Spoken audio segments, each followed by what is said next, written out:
Hello and welcome to another macro video. Today I'm looking at a macro called find same place, which is useful for handling a number of files and trying to compare them and move backwards and forwards between the text in one file and that in another.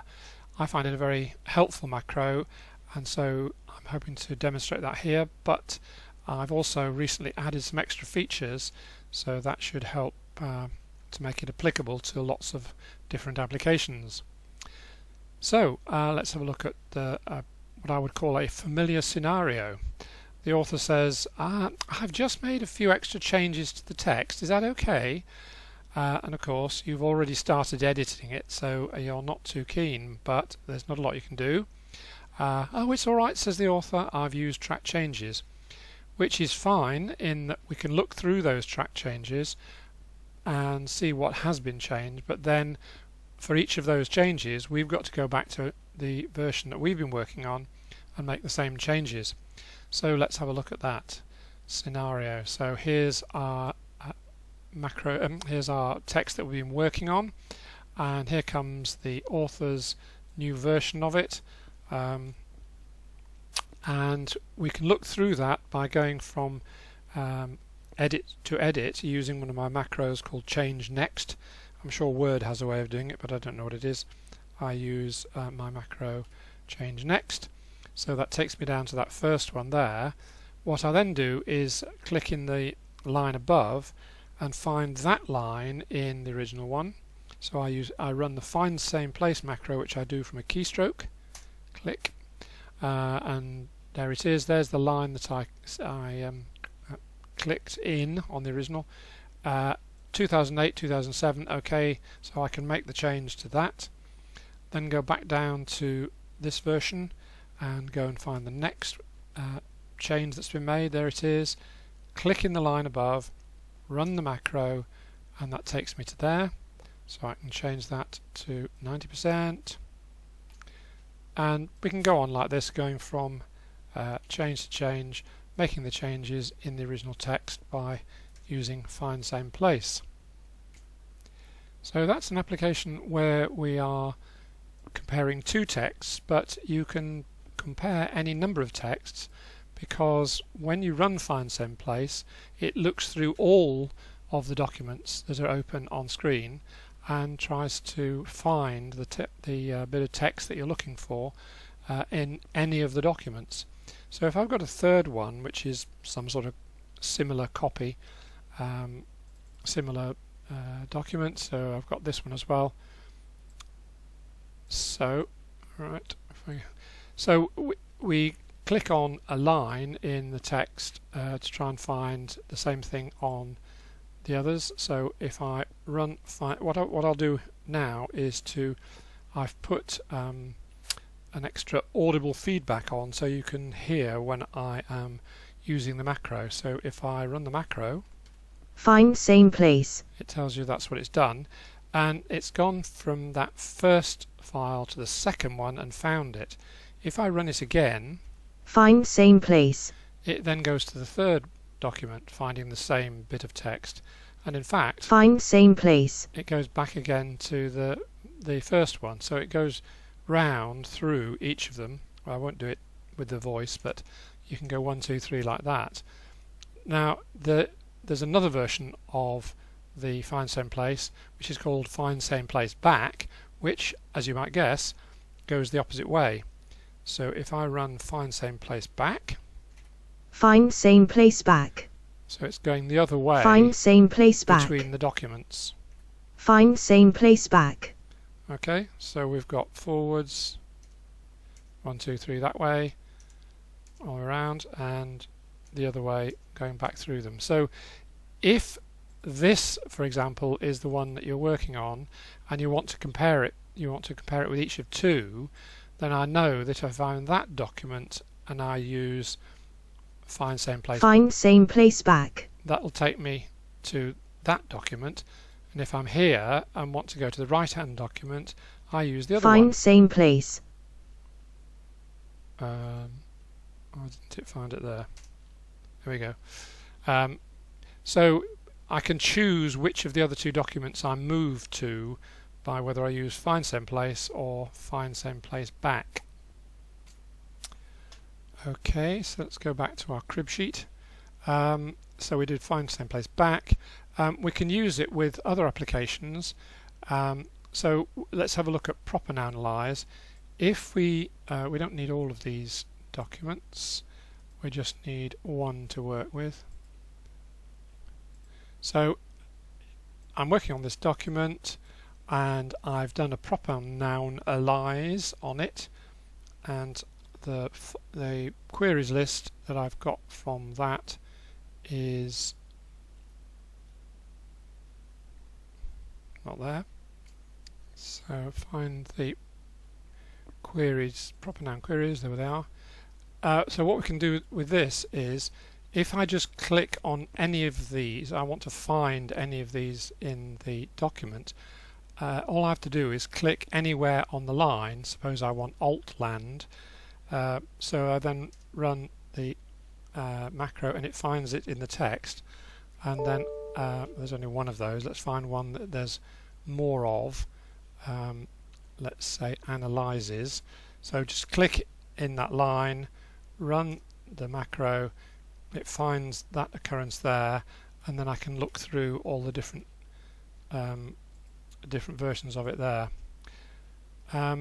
So that makes it easy for you to check any of the proper noun queries that you need to look at. You know, is Mr. Onquist, who is he, and whatever.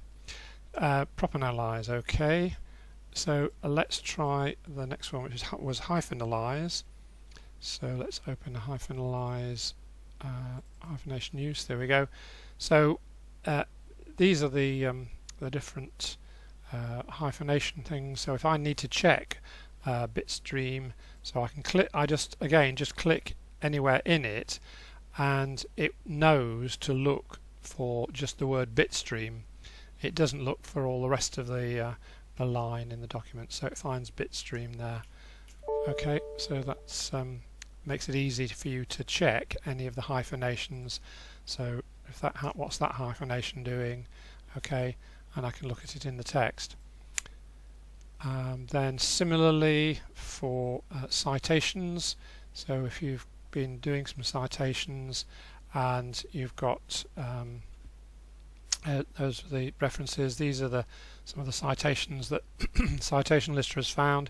If we want to check them because they don't seem to match the references, suppose I want Blau there, I can run the macro and it doesn't find it. Okay, so if I just click on the line, it can't find it because it can't find that particular set of words, Blau 1984. So if I double click on the word, then it will take me to that and I can find it. Or if it's so I can then look at the other occurrences of Blau. Similarly, if I'm have to look for a date as a way of finding something, I can do it like that. But if I want to I like to speed things up rather than having to double click, so I can actually change a line in the macro, which is here. So at the beginning of the macro there it says select current word equals true or false. So if I take that out so that it's now true, then if I just click in Blau, then it knows to look for just that word. If I click in 1984, it knows to check just that single word. Whereas so if we go back and put it back as normal, then it's now going to say don't select the current word. So this time if I click in that line, it'll say it can't find it because it can't find literally those two words.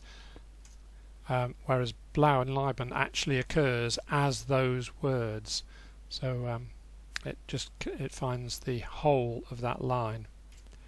And the final thing I want to show you is using it with multifile text. So the idea there is when you've used you've combined all your chapters together into one by using multifile text as a way of getting a document that you can analyze with all the usual hyphenalize and proper analyze and so on. What you end up with is all text. So here's my file. So I've got the text of all the chapters of the book. So if I use instant find down, I can go to each of the chapters, and we'll see we've got 4 chapters there. Okay, so that's fine. Suppose I decide that something needs to be changed, some word needs to be changed and in one of the documents. So if I find it in here, suppose I don't know, suppose I want to change the spelling of unitalicized to a Z or something. So what I do is I run find same place as before, but this time when I run it, it recognizes that it is in a multifile document, a document that has been created using multifile text, and therefore it's got those indicators of the file name in between square brackets. So if I try it now and run that, find same place, what it does is it finds it in the text there, looks for the square brackets, finds which chapter it's in, and then it found it was in chapter 2 and loads up chapter 2 and gives you the line in chapter 2 so that you can change the spelling of italicize or whatever it was you wanted to do. So it's a way, especially useful when you've got a book with lots of chapters. If something needs changing in you have to change the spelling of some word in a number of the different chapters, then you can use this multifile document to find where they are, and when you've found that it's it's down here somewhere as well, so it's in there as well. So if I run multifile text from there, then that will not do anything, but it should do. Oh, is it in the same file? Anyway, so that's the idea, that it loads up. That's chapter 2, and that's chapter 4. So it's loaded up chapter 4 because that bit of text was in chapter 4, whereas before we were in chapter 2. Okay, that's about it for now. I've demonstrated all that I wanted to show you. If you've got any queries, do email me. Thanks for watching. Bye now.